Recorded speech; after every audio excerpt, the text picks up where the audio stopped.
అలక్ష్యం. మరలా మరలా మరలా చెప్తున్నాను, మీకు ఇప్పుడు చాలా కోరికలు ఉన్నాయి. కోరికలు లేని వాళ్ళు ఎవరు లేరు ఇక్కడ. ఆశ గల ప్రాణమును దేవుడు ఏం చేస్తాడట? తృప్తిపరుస్తాడట. నేను ఎప్పుడు చెప్తుంటాను, ఆశ తప్పు కాదు. ఏది తప్పు? దురాశ తప్పు. అత్యాశ కాదు. ఏంటది? దురాశ గర్భము ధరించి దేనికంటది? పాపాన్ని కంటుంది. అందుకే దురాశ వద్దు మనకి. కానీ ఆశ ఉండాలి. ఆశ లేకపోతే మనం బతకలేం. ఆశలు అనేవి అందరికీ ఉండాలి. ఆశాజీవి మనిషి అంటేనే ఏంటి? ఆశాజీవి. ఆశలు ఉండాలి, తప్పులేదు. ఆశ లేకపోతే అసలు మనకి గొడ్డుకి తేడా లేదు. మనిషికి గొడ్డుకి తేడా లేదు ఆశ లేకపోతే. ఆశ ఉంటేనే మనిషి. ఆశ ఉండాలి. మనం ఏది మన స్థాయికి తగ్గట్టుగా మనం ఆశపడాలి. ఆశపడిన దానికోసం తండ్రిని అడగాలి. ఆ తండ్రి దాన్ని మనకు అనుగ్రహించేంత వరకు ఎదురు చూడాలి. ఆశపడటంలో తప్పు లేదు. కానీ దురాశ మాత్రం చాలా తప్పు. అది మంచిది కాదు. దురాశ మంచిది కాదు. ఈ ఆశాజీవులుగా ఉన్న మనం ఆశలన్నీ తీరుస్తూ, ఆశగల ప్రాణమును దేవుడు తృప్తిపరుస్తూ ఉండగా, ఆ తృప్తికరమైన స్థితిలో వన్ ఫైన్ డే ఆశ లేని స్థితిలోనికి వెళ్ళబోతున్నాం.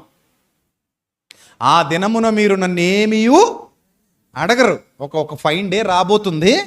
మరి ఏం అడగరు మీరు నన్ను ఏం అడగరు. నన్ను ఏమీ అడగని ఒక అద్భుతమైన, అత్యానందకరమైన, సంతోషకరమైన స్థితిలోనికి మీరు వెళ్ళబోతున్నారు.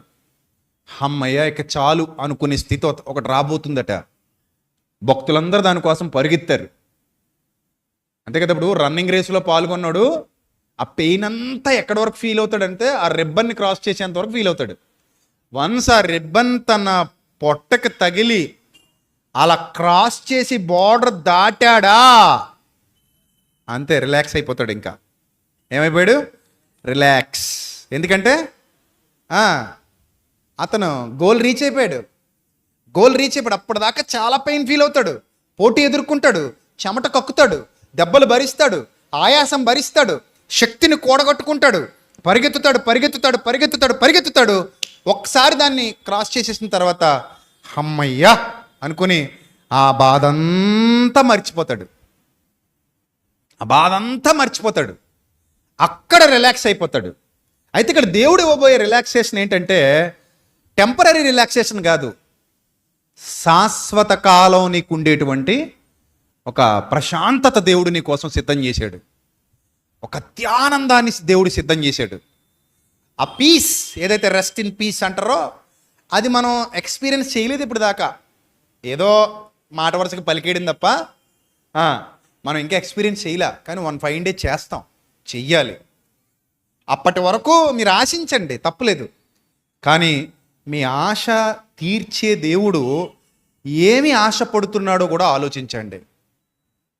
మనం ఇలాగే బతికి చచ్చిపోవడం కాదు. నేను అందుకే సంఘానికి ఎప్పుడు చెప్తుంటాను, we are all one body of Christ అన్నాడు. Body of Christ.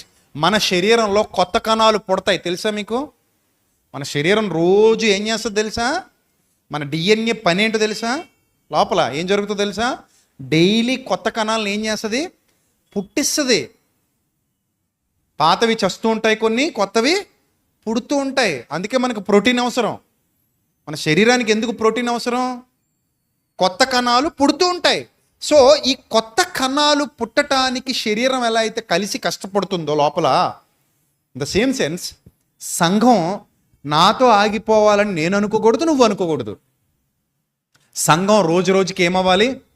విస్తరించాలి. దానికోసం సంఘం అంతా కలిసి పనిచేయాలి, సంఘం అంతా కలిసి కష్టపడాలి.